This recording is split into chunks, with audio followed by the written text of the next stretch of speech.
important development is this that the Houthi rebels are so close to this? Well, the strait is very important to international trade because everything that goes through the Suez Canal has to come through that strait, either entering or leaving the passage. So if the Houthi and Iran can disrupt that strait, obviously it can have a critical impact on oil shipments and on trade more generally. There are reports the Houthi have short-range ballistic missiles, not clear how well trained they are, but you could certainly send insurance rates on shipping through the roof if they really thought that that strait were in danger. It's also an indication of the threat of the al-Houthi and their Yemeni allies against the Saudis and the other oil-producing monarchies on the peninsula. You know, it's, to many people tonight, Yemen probably seems a million miles away. But when you talk about that particular region and that waterway, and if there's a problem with that waterway, even if you're in my hometown of Appleton, Wisconsin, you better care tonight. Well, I guess it depends on what you think of the price of gasoline and about the stability of the European economy, because that's in jeopardy.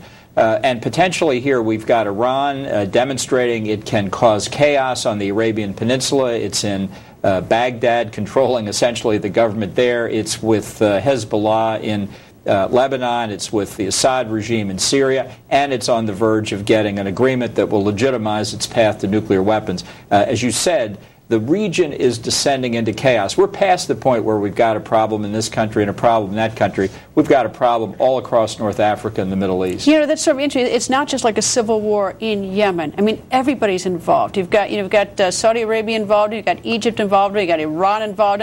You've got, we're providing Al-Qaeda and the Arabian Peninsula is involved in. We're trying to help it, although we've been run out of there. We fled there. I mean, that's just Yemen. Well, this in part, I think, has to do with the feeling on the side of the Arabs, the Saudis in particular, that they can't count on the United States. They're left alone to face Iran, its long-standing support for international terrorism, including the al-Houthi, its nuclear weapons program. No sign the United States is going to do anything to provide stability in the region. And now they're acting on their own. That's not necessarily a good thing from our point of view. And we don't hear much out of Syria, but I think we probably don't hear much out of Syria because journalists don't go into Syria because they get beheaded when they get caught. So who knows what's going on in Syria tonight? No, I think the chaos there is simply growing as well. And between al-Nusra, the Syrian opposition, Assad, the ISIS, that certainly that civil war is grinding on with more civilians being killed. All of this means the decline in stability is going to have a dramatic adverse effect on the United States and Western Europe.